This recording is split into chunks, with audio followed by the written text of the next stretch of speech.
everybody. I'm Mark. I'm Bryn. I'm Jenny. Yeah, we got a special guest here today. Jenny has come back, and she actually picked the movie today. Yes, she did. And the movie is... The Lost Skeleton of Cadavra. And what a film experience it was. Yes, so let's just jump right in and get started. Let's preface this with, we have been consuming adult beverages.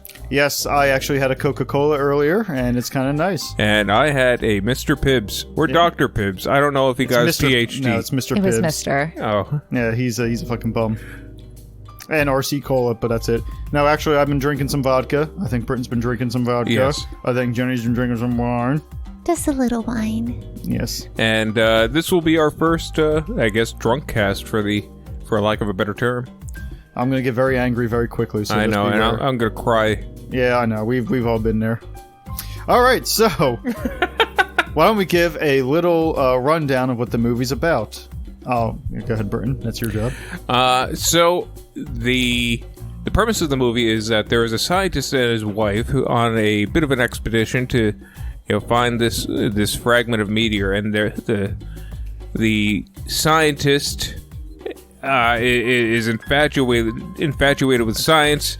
Everything is science, and the wife is just the scientist's wife. And in the meantime, I think this is probably a good place to point out that this movie is a satire of like 50s B movies. Yeah. That is its main draw. So the fact that Burton says that, he's infatuated with science, like they literally spelled that out because this is supposed to be satirical of movies like The Brain That Wouldn't Quit, or things like that. Yeah, the head that wouldn't die. Yeah, the Teenagers from Outer Space, things like that. Yeah. So anyway, continue. So, in the meantime, they're looking for this one element called atmospherium, and unbeknownst to them, that there are two other parties also looking for them. A set of an alien couple. No. From Marva. And this, I guess he's an archaeologist. He didn't really say his profession, did he? He's also a scientist. Yeah. He's Dr. Roger Fleming. Mm-hmm. And he's looking for this piece of meteorite, this atmospherium, because it's the only thing that will resurrect the Lost Skeleton of Cadavra, who is a skeleton. And I guess he wants to take over the world somehow with it. Somehow with the skeleton. So that is the bare basics of the plot. The aliens, of course, have a mutant, kind of like This Island Earth or any other movie that about space travelers. And the mutant kind of goes on a little bit of a killing spree. I mean, I guess he only kills 2 people, so it's not really a spree. I would say 2 people? Yeah, it kills the Ranger Rick and Ranger Brad. Ranger Brad. And the farmer. And the farmer. Yep. And he also kills Bessie. The cow. The cow. Cows That's are unconfirmed. Yeah. We don't see any dead cows. They didn't say killed. They said horribly mutilated. Oh, that's right. So Bessie is presumably going around, with her prosthetic hoof and and here she's got like bionics on her right bionic udders. Yeah. So as I said before, like there is a heavy satirical take of these 1950s B movies. Yeah, very tongue in cheek. Not at all tongue in cheek at all. No, it very much spells it out for you. This movie came out in 2004 and is black and white. Mm-hmm. Skeletorama, I believe it was filmed in. Yep, which I liked. I will say this. I know, and this is going to be a controversial opinion. Uh-oh. I don't think I enjoyed this movie as much as you two did. Really? I thought it was okay.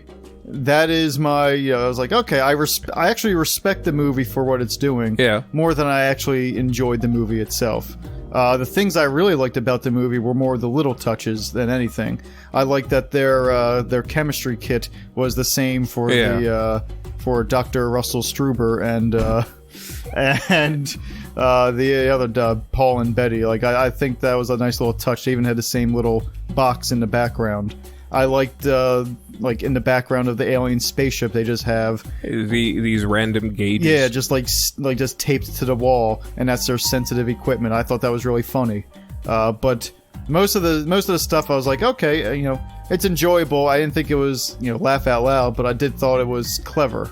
Clever. That's how I describe the movie. Very clever. Clever. I like the kind of forced 50s narrative where you're my wife and I'm a scientist and I'm a scientist and you're my wife. Oh, I'm a scientist's wife who's married to a scientist. Just this kind of forced this forced narrative of the 50s genre, this forced satire, overspelling out the every detail as if we were dummies. Yeah, I did like that like the first few times, and then like about halfway through I'm like, okay, I get it. I get it. I know what you're doing. Like let's just get back to the mutant action here. But like I said, I respected this movie for what it was doing more than I actually thought it was a laugh out loud yuck fest, with the exception of one character and scene in particular. Go on. Animala, who is basically a beautiful woman made up of 4 different animals. All right, I said that wrong. She's a beautiful woman who's got like the soul of 4 different animals in her. No, she was made of 4 different animals with the Mutatron. The Mutatron, okay. Yeah. So they took this Mutatron and 4 different like forest animals kind of come together to make this most amazing woman you've ever seen. And there's a scene where she's seducing Paul, the main scientist, with this like animalistic dance. And it's very hokey, but I thought that was the highlight of the movie. Personally, I thought it was a funny scene all the way through. I thought the music was just perfectly done throughout, and I thought the little dance she did, like, is actually almost feels like something an animal would kind of, a forest animal would kind of create as a humanistic dance. So I thought it was very funny and very well done. That was the highlight of the movie for me. Yes. My favorite character actually was the skeleton himself. Just the how impatient he was with the doctor that was helping him out, and especially like my favorite phrase was "I sleep now," and as he just collapses onto the ground. Let's see, Animala was definitely one of the biggest highlights. I'm probably going to say Rower in response to a lot of not. I hope you do, Britton, because I would be surprised if you just turned around me and just like, hey, Britton, did you get the mail? Rower. I'd be like, okay. I would actually laugh my ass off. It would take me completely by surprise if you did that. I welcome it. Rower. All right, that's enough. Animala has some of the most quotable things. I mean, besides Woof. Rower, Woof. Meow, I think was one of them. Meow. He hates you. He's always hated you, Roger. There was something she always agree or something like that. Was that her always line? Agree? Yeah, I like that. Because he tells her, when we get in there, always agree with me. But you don't see that on screen, so that's inferred. Tip. So whenever he says something, she's like, always agree. So and I'm going to go on a limb and say, actually, I don't know. Who was your favorite character? Was it Ranger Brad? Ranger Brad? No, Animala is my favorite character. I feel a connection somehow with her. But I also really like the Martian characters, like the alien characters. I think they're really funny because they are literally just there to say exposition. Like, I'm going to go inside to fix our ship, which is broken. And I like a lot of the fish out of water dynamics that they have with the scientist and his wife as well. Especially when like little things like when they go to shake hands, he just doesn't understand, or they don't understand what stairs are. Or they don't know how to sit. The sitting I thought was kind of funny. Like I said, it's the little things that I really enjoyed more in the movie than the big things. Like, I got a bigger kick out of things like not the first time that they sat, but the second time they did it, I actually thought it was like a lot funnier than the first time for some reason. Because they just looked at each other and nodded and said, now. And I was like, that's funny. I appreciate that. So, now I do have a question for you, Jenny. How did you discover this movie? So, this movie came out in the early aughts, or the mid-aughts, I suppose, 2004. Okay. I was working at Hollywood Video. Wow, what is that? Is that one of those video rental establishments? It sure was. Is that in California? No, actually, there were many right around this area. What? Yeah. Go on. Well, there was a time where we could only watch PG movies. Wait, Us in the store. So we okay. So in the store, we had many televisions, and we could only watch PG movies. And a lot of times that's like animated films, you know, things like that. Mario Brothers movie. Mario Brothers movie. Don't play. I love that movie. I love that movie. So when this got added to the new release wall, one of my coworkers was like, hey, we should watch this. We're going to put this in. And I said, okay. And we played it all the time in the background before actually sitting down and watching it. So it became kind of like this, like we would catch these funny quotes and these funny scenes, like the tip, tip, tip drinking scene, or like them sitting down, or them at the dinner, or, you know, things like that. Or like the wedding scene at the end. We'd be like, what is this? How did they even get here? What is happening? There's a mutant? Like, you know, after the fourth time it's in on repeat, then you notice like, oh, there's a mutant, because like, what is this I'm seeing here? You know? Exactly. So we finally took it home and a bunch of us watched it, and it ended up being like our personal cult classic. We were like, this movie is amazing. What are we gonna do? I need to own it. So a lot of us had to call around to all of the Hollywood videos in the area to make sure that we could secure a previously viewed That's funny. sold copy, because there was each place only had 2 copies. One was going to be kept for rental, and one was going to be sold to the public. And we all had to call around and be like, I need this. If you could put this under my name, thank you. And then the sales skyrocketed, and they're like, we got to order more of these Lost Skeleton of Cadavra. Right, but that's not how Hollywood Video worked. Oh, but I'm sorry. If it did, if this was like an actual establishment, that's how it would have worked. If this was a blockbuster, it might have worked differently. Right, they probably would have ordered more copies. But yeah, that's how I came across this glorious gem DVD. I actually, every time I come across this DVD in the wild, I do purchase it and give it to people. I was going to say, keep it from everybody else. Right, but I've never actually seen just a for sale copy of this movie. Every time I do find it, it's a used copy at like an FYE or something, and it's always an old rental copy, and it always still has the rental sticker on it. Like, that's funny. Now, is that the original from Hollywood? This one is not from the location that I worked, because I lost that battle. I had to get it from a location that I ended up working at eventually. So it was a good trade-off. Yeah. So one thing I did enjoy about this movie, like I said, there was a lot of little things that I liked a lot. And part of the fun, part of the charm, I would say, this movie was, and that's, I guess, the best way to call it. It was a clever movie, and it had a lot of charm to it.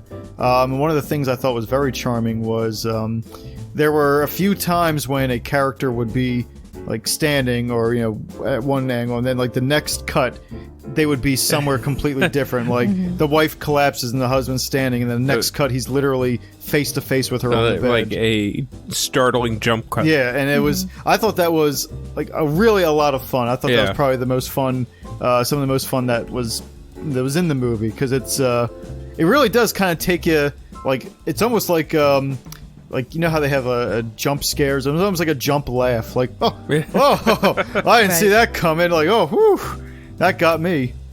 I'm trying to think of like how we would, make a cheesy 50s movie.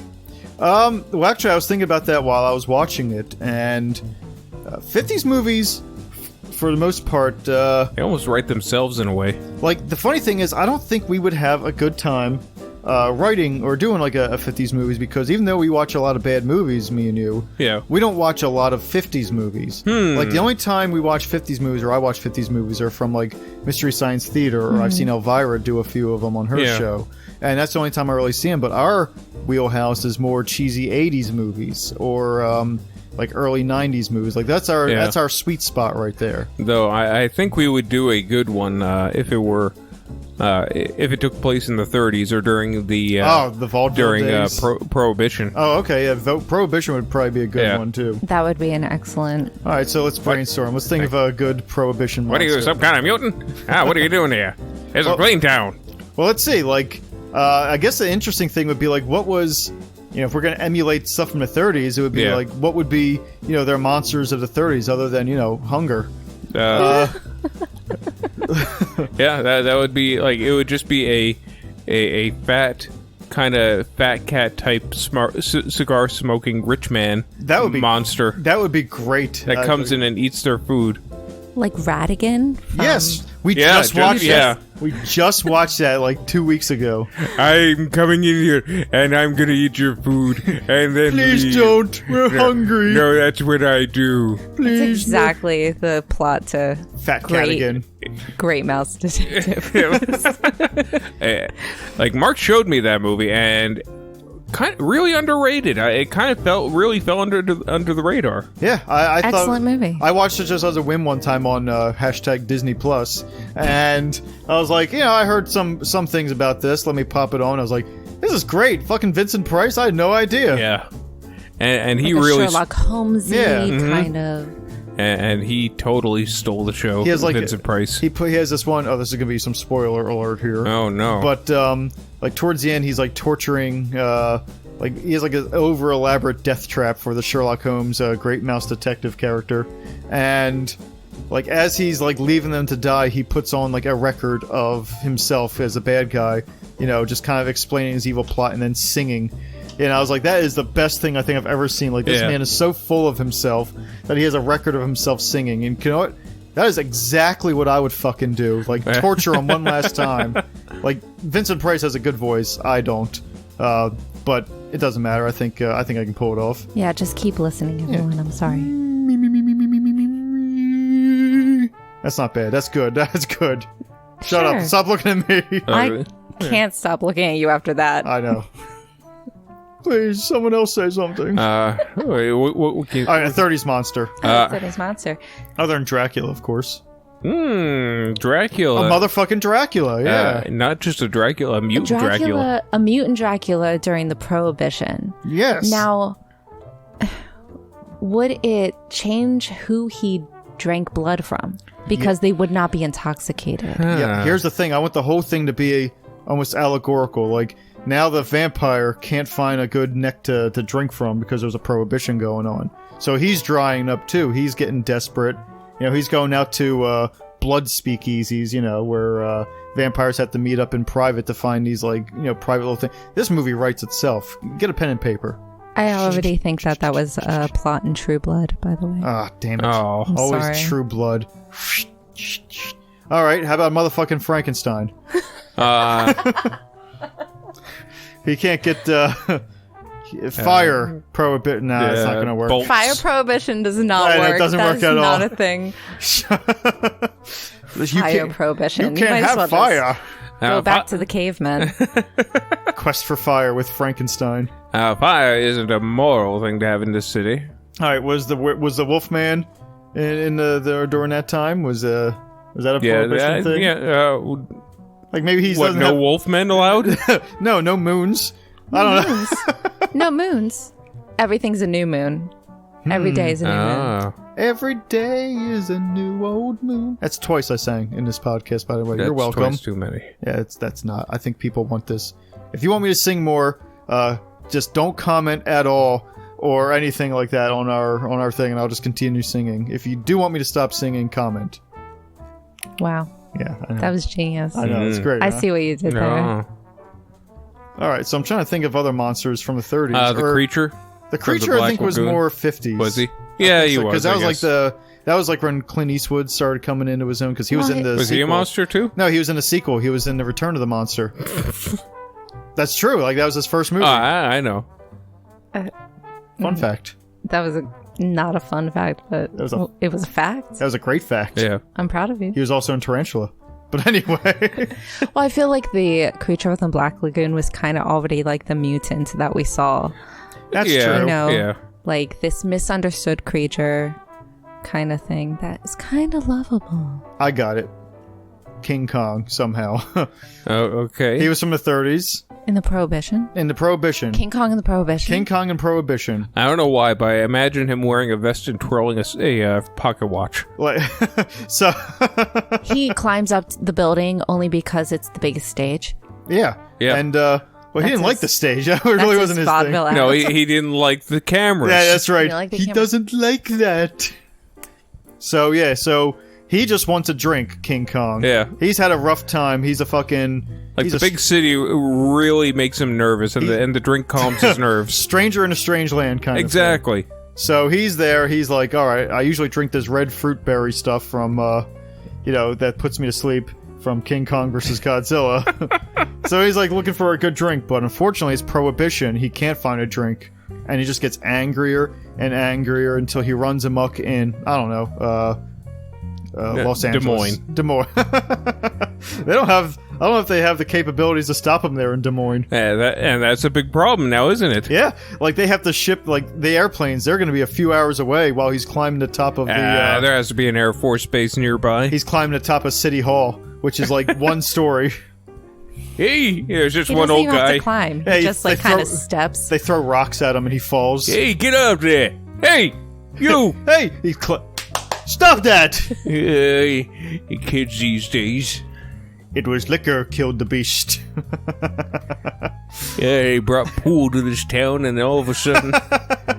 Now let me tell you, friends, you got trouble with a capital T that rhymes with K, and that stands for Kong. Don't even. That's 3. That is the 3rd time I've rhymed or I've sung. I can't with that song. Hey, I love that. Right That's now. the best song from the Music Man. I know all the words to it. Yeah. No. What do you mean no? Oh, you don't like the No. Music Man? No, it's not that I don't like the Music Man. It's just there's so many other musicals that we could talk about that aren't the Music Man. Fair enough. Okay, like what? 1776? Ew. Are you 80? Are we going to Branson, Missouri? Hey, Next? there's nothing What's wrong with going Branson, on? Missouri. That's where Kong can attack. Yes. Yo, Branson, Missouri. That's very All true. right, so okay, what's a good example of? We'll get back to the 30s monsters and everything, but what's a good example of a musical for you? like a good musical would be Okay. like Beetlejuice the musical. Okay. You know, All right. No, it's no Music Man.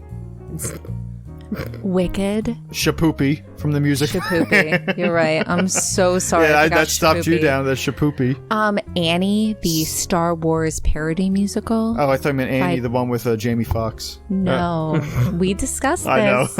Not on the air, sweetie. We'll say that one for later. That's a whole nother episode where I'm gonna make you watch all 3 Annies, Oh, okay. and then we'll watch the Star Wars Annie, and then All we'll right. talk about which one is the best. I'll be like, I the first one I saw was Jamie Foxx. It's got a little nostalgic thing for me. Tomorrow. That's 4. 4. Let's That stop is it. 4. I will pull the plug on this, so help me. Oh, no. I refuse to. Talking about musical, what else am I going to do? Nothing's gonna hold him down. I saw Hamilton.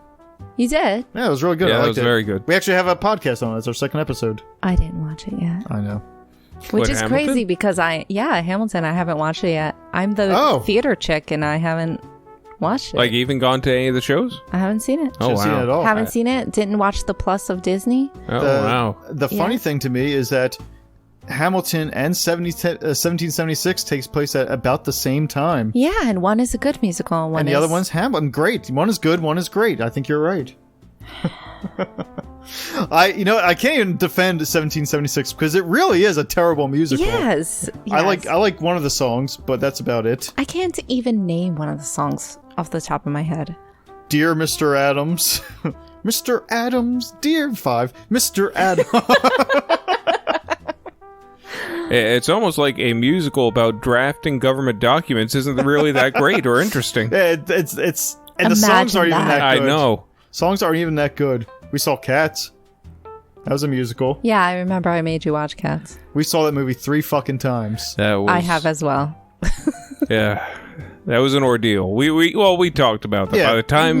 By the time you've heard this, you That can one- go back and listen to our opinion on Cats. Though, The first time, it was a tough get through. Second time, not so bad. Third time, it was kind of tough, but it was alright. It wasn't so bad.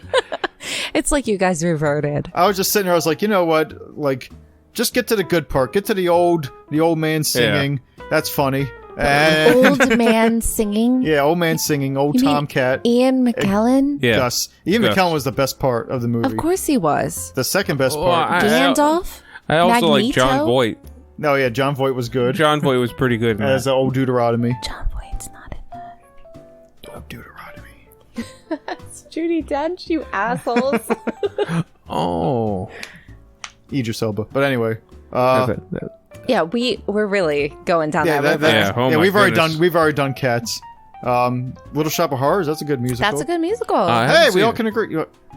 Did you just say you disagree? No, I said I haven't seen it. You've seen it? You haven't seen it? Oh, I thought there was like a different stage production. Yeah, no, I saw it. The movie was based off the stage version. No, I saw it. It was good. Yeah. But anyway, we're getting too far off here. King Kong. King Kong's running amok in downtown Branson, Missouri. Oh, we gotta make this a musical now, apparently. You know what? Yes, we actually 100. Actually, that is a great idea, Britton. King Kong the musical or King Kong Speakeasy musical? Well, we'll call it. I say we just call the Wrath of Kong. You're really proud of that. Go ahead. I really am. And we won't tell people it's a musical. The first song, of course, will be it'll be like Skid Row from Little Shop of Horrors. Everyone's depressed about being in this speakeasy town. They don't have any drinks to drink. Yeah. Mm-hmm. I don't think Kong's going to sing until like the third or fourth song. Kong's going to actually sing? Oh, yeah. And he's going to have a fucking devil of a voice. I want Kelsey Grammer to be the the voice, the singing voice of Kong, and I don't want him to be the regular voice of Kong. I want the regular voice to be like very guttural. I want Kong go now. No, like Tor Johnson, Bobcat Goldthwait. Bobcat Goldthwait. Yeah, Goldthwait. He's. I'm gonna go over here. Don't take pictures of it. I don't like it. I just want to go up here and I just want to. Sing. God, is that 17? That's 6, I think. 6. For 5. No, 6. Oh, boy. Welcome to the halfway mark, everybody. Oh my It's God. a toe-tapping musical right here. Kong the musical. Kong the musical. Actually, I believe that there is a Kong musical out there somewhere. There always is. There's a musical for everything. There's a RoboCop musical. RoboCop. Yeah. Spider-Man. Yeah. Silence of the Lambs. Yeah, Silence of the Lambs. Musical? Yep. Caligula. Not shocked. It's pretty good. I only saw the one song from the Silence of the Lambs musical. It was the Buffalo Bill one. Yeah, they put the fucking lotion in the basket. Yeah. That's good. Yeah. That's a good song. I'll see you at the house again. See you at the Oh, yeah. My ex-boyfriend used to say that to me. I wish I was tender. joking. That's very endearing. All right, so Kong the musical. Let's start spitballing some ideas. Spitballing for Kong the musical. Yes. Are we staying in Branson, Missouri? Yeah. Well, wait. Do you have any other ideas? No, I think Branson is actually perfect because Branson is like. For those of you who don't know, Branson, Missouri is the place where the retirees go for a good time, kind of like how regular humans go to Florida or Vegas for like shows in New York and Broadway and this and that. So, but Branson, Missouri is also where good things go to die. Like I don't know why I musical. I envisioned geriatric bordellos for some reason. It's almost exactly like that, except for it's also very religious. It's a very religious town, so that's perfect because our musical can have a gospel theme through it. That'll be our music. You're really gospel pushing things. Kong. Yes, Gospel Kong. Huh. That's all I have. All right. Let's see how we can work with this. So I see that you're empty now. Your soul just drained. I've shot my load, so it's all done. So I guess Kong is adopted by some down and out preacher in Branson, Missouri during the Prohibition. Okay, I like where you're going with this. Baby Kong. He left on the doorstep. No, he's found in a river. Was he E.T.? No, like baby Moses himself. Oh, that's a really big basket. It was. Well, I don't know if he's a little tiny baby. Yeah, I mean, he's still not going to be... Like, he's maybe going to be the size of a car, I guess. I don't know. How big is Kong? I don't know. Kong could go from a little tiny baby to a very big... Yeah. Kong's like 20 feet. Well, like 20 feet? That's all you think Kong is? Like, that's actually... The animatronic down in Disney or in Universal was bigger than 20 feet. It was only his mouth. Maybe he's just filled with love, like Clifford, the big red dog. Yeah. Okay, so he starts off as a runt Kong. Have you guys seen the Clifford musical? No. The movie? The movie trailer for I haven't. Clifford. I have not. It's not cute. Does he eat the little creepy. girl? Oh, is it? I wish. But no, like the CGI is just it's not cute. So I do like that. I do have to say, Kong the musical, no CGI. Yes, no, 100%. It's going to be... It's got to be a puppet. You know, if like a Muppet. I guess if we're only going, like, not a very big Kong, because that's exciting. It could be a very big Kong. I didn't say it couldn't be big. I said it couldn't start out big because, you know. He's huge. Yeah. Size of a walrus immediately. A walrus. Yeah. It's not even that big. Walruses are huge. Compared to monkeys, they are. Like, that's a very odd unit of measurement. He is 1 1/3 walrus. That's 5 walruses right there. 5 walruses and a dump truck. So yes, he's at 1 1/3 walruses, and he's adopted by a preacher. He eats him out of, like, he gets all the communion waivers. Okay. Immediately. Now here's the question I have to you, Britton or Jenny. Okay. Is the preacher a good, upstanding preacher, or is he like a Frollo preacher from Hunchback of Notre Dame? Like he's gonna dump him in a well? Well, I mean, is he like a cruel kind of bringing him up, or is he a good bringing him up? I would think that he would be more good bringing him up, but I would hope that he wouldn't be the touchy-feely gypsy kind of... Okay. I want him to be like a good, and somehow Kong has to raise the money or the government's going to take the church. See, I'm thinking he's warm but firm, and Kong, you know, he's reaching his like teenage years where he's the size of like 8 walruses, and now he's starting to rebel. Yeah, exactly. He kind of like, wants a drink. Bananas. Where are my bananas?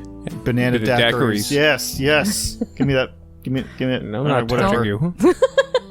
You're a monster. You're the real Kong. But okay, we're moving on here. Okay. Mm-hmm. And of course, he's like, "You're not my real dad. You don't understand the daiquiri life." And like, then throws a chair. Then he finds out through like pictures and stuff that the preacher was a Kong. Maybe not. That's a little stretch. That's a little stretch. You thought you were the only Kong, huh? Like Teen Wolf. But maybe not. Oh, spoiler. Teen Wolf the movie or the TV show? The movie. I've never seen a TV show. I guess I've never seen all the movie either. I've never seen the movie. Not the whole movie. I've seen bits and pieces of it. I saw the cartoon in the 80s. Wait, there was a Teen Wolf cartoon? Oh, yeah. I'm sorry, squeeze me? That sounds great. There was a Teen Wolf cartoon back in the 80s. Expound. Is there anything more to it? What does he do? He turns into a werewolf. I remember he eats the blood of people, of villagers. I remember the jock douchebag main character, villain in the movie was there, and he's always saying, "Stay away from my girl," and then the Michael J. Fox character would just get angry and turn into a werewolf and do things. Oh, so he's like the Incredible Hulk. Yeah. Okay. And his family were all werewolves, but they didn't change into werewolves. They just were werewolves. They just always were werewolves. Yeah. And that's all I remember from back then. The 80s are weird. It was a wonderful time. The 80s were phenomenal. They had a Little Shop of Horrors cartoon. That I did not know that. It was just called Little Shop. Wasn't the 80s... didn't the 80s have the... what was it? What the hell was it? That was the Fonz cartoon. It had the Fonz the cartoon. Happy Days from Space? Yeah, with the aliens. Yeah. Oh, boy. Yeah. The 80s were a magical time. Yeah. They had like a Bill and Ted cartoon. But I'll tell you what they didn't have. They didn't have the 1930s Kong movie during Prohibition. So we gotta expound more about that. Although... Yeah. Like, I think that... Hear me out. We go through the movie. It's a nice, great musical. Everyone fucking loves it. Wins all the awards. I don't care. then they make a cartoon off of our King Kong in the 30s prohibition kind of thing, like they did in the 80s. Tap dancing numbers. And it's... Or like Hammerman. And what it is, it's an event, Kong, he's just a traveling hobo, and he just goes... Wow, he really fell down hard. He's the romanticized hobo. Oh, okay. Like the one with the stick. And with a bindle. Boxcar Kong. Yeah, and he just sits in his boxcar, which he takes up. He takes up all the room, and he goes on different adventures. Like every stop, he goes to a different city, and when he goes to, let's say, New York. No, not just New York, but like he's been there. Cleveland, Ohio. Okay. Yeah, he goes to Cleveland, Ohio, and then he gives a little spiel about the history of it, and then he meets educational. Not educational, but they give little trivia things to make the parents think that it's something worthwhile, and then for the cartoon version, correct? Yes. Of course. I mean, it makes sense. Yeah, exactly. And then he him and his little dog friend. Of course, he has What's his dog's name? Bow Wow. That's fine. And and they go on an adventure and find treasure. See, here's what I'm thinking. I like what you're putting down. But I'm gonna say at the end of every episode, he does enough damage that they run him out of town, so he has to get back on the train and go to the next town. See, I would think that they loved him too much that he had to run away from all the attention. Every time he's in a city, they shoot at him with airplanes. I think that's a perfectly... I want to. I got the perfect middle compromise. Ground? Okay.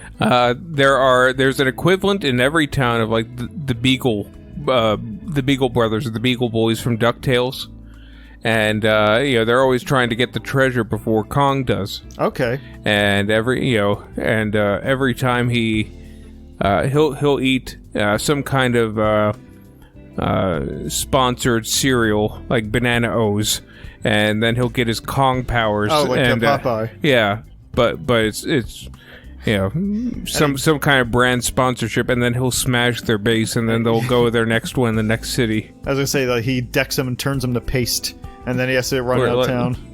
Yeah, I guess so. Maybe they're like the Soggies from Captain Crunch. See, now I got another one. I'm gonna add another little mix, little thing to the mix here. I say, you know how like Elmira was always chasing after the animals and everything in Tiny Toons and stuff like that? We have someone equivalent, just someone who's just infatuated with Kong and chasing him, like following him, not chasing him, from place to place, and just kind of just an extra little character, a little annoying character. What, like a hunter?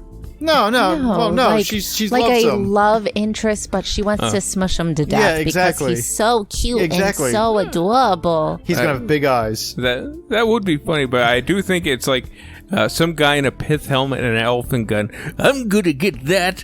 I'm going to get that Kong and mount him over my fire pits. Yeah. We can do both. He's both. Yeah, he's the hunters always chase. Sometimes the hunter catches up with him. Sometimes it's the annoying little girl. But here's the thing: the girl is actually the hunter's daughter. Yes. Perfect. And she's always ruining his chance of like shooting him because he has an elephant gun, right? Yeah. Okay. Right. Of course. Okay. Yeah. Okay. We're all in agreement about the elephant gun. Oh yeah. But Daddy, don't do that. I love the Kong. He's so cute. Minerva, get off the ape. Her name's Minerva? Yeah. That's a great name. That is a good name. That's a perfect name. Get out of the way. I got to get a clean shot in the head or else he won't fall. Daddy, I love him. Every other episode, she just stands in front of the gun and she's like, no. And he's you like, can't take him from me. But he's like towers over her, so he's like, get out of the way, even though he's a clean shot. Yeah. Move, come on. Minerva, I'd like to shoot the monster. Could you move, please? I think sometimes she intentionally sabotages the dad by putting, like, instead of the gunpowder in his gun, she puts like sleeping powder. So when he shoots it, he goes to sleep. I imagine one day she does manage to, like, I don't know, blackmail or extort Kong into a marriage. Mm-hmm. Like, and he's wearing a little bow tie. Yeah, and a top hat. Yeah, a little bow tie and top hat, and the dad comes and ruins the wedding and shoots the cake. And he gets away. Kong gets away, but she's throwing like a little tantrum. Yeah, she's stomping on her bouquet. Yeah. No, she throws the bouquet, and another ape catches it. And, it's a woman ape in the crowd. Bow Wow catches it. Oh, yeah, and runs away. Yeah, and then it's like, as it's like leaving him, as it's following him, like, it's a heart silhouette or whatever that kind of closes in. Wait, is that the season finale? Is the ape and the dog boning? Is that what that's implying? No. It's How just dare you? Like, that's Bow Wow. Bow Wow gets around, though. That dog fucks. Like, he's got he's got someone in every port, basically. There are lots of dogs everywhere. That's actually why they are traveling. Yeah. It's because Bow Wow has conquests in everywhere they go. That's his motivation to stay with Kong. And a lot of kids to take care of as well. Like, he doesn't want to go back to Des Moines. Or maybe Bow Wow has like a lot of like he has a different family member in each city, like kind of like Scooby-Dum. Scooby-Dum, yeah. And so there, in each city there's another dumb relative of Bow Wow that they get to meet. Oh, look! Well, does Kong talk, first of all? Okay, yeah. He's got of course he does. Oh, look, Bow Wow, it's your cousin, Bow Wow! That's the best I had on short notice. All right. I imagine Kong has kind of like a McGill gorilla type, a bit of a dumb ape. Oh, come on, Bow Wow, we're gonna go and go meet the president. I guess it would be Ronald Reagan at the time. Kong, how's it going? That's my. I'm not doing this again. I'm Paul, not doing another Ronald Reagan impression. Paul Lynn is around. Hey, Bow Wow. Bow Wow. It's a pleasure to finally meet you, Kong. I've heard so much about you. You're a lot taller than I thought you would be. That's old Paul Lynn. That's Paul Lynn after the stroke. Oh. I made myself sad now. I love Paul Lynn. Wow. That's all I have to say. We just talked about that. Just all of that. Yeah. All that just happened. The whole thing wrapped in. And who would have thought when we started with a King Kong musical that would have ended with Paul Lynn? I had a hunch, but I didn't want to say anything. I mean, I didn't write my prediction down on paper, but I felt like I should have. Yeah, it was a bit of an inevitability. I guess it was kind of obvious this time around. So next time we're gonna have to make things a little bit more twists and turns instead of just ending it where it was. But Lost Skeleton of Cadavra. So I thought it was a good time. If you kind of like those cheesy 50s movies and kind of want to see a bit of a parody on that genre, definitely give this a try. It's very, very worth the time, especially if you're going to watch it with friends. I thought it was okay. It had its moments, and it was very clever, and I did enjoy the satirical elements to it. So, clever and charming. That's how I would. That's how I'd say, and I do recommend it to anyone who wants a good laugh. I agree. It's very charismatic. I like the chemistry between all of the characters, and everybody should watch it. It's very quotable, and there's a sequel. Ooh. Maybe we'll do that sometime, or maybe we won't. It's up to everyone. It's up to Jenny. Oh, I'm gonna make you guys watch it. Whether or not we talk about it will be another thing. No, we'll watch it. We'll give it a try. All right, so take it easy, everybody. Toodaloo. Holler. That'll hold a little SOBs.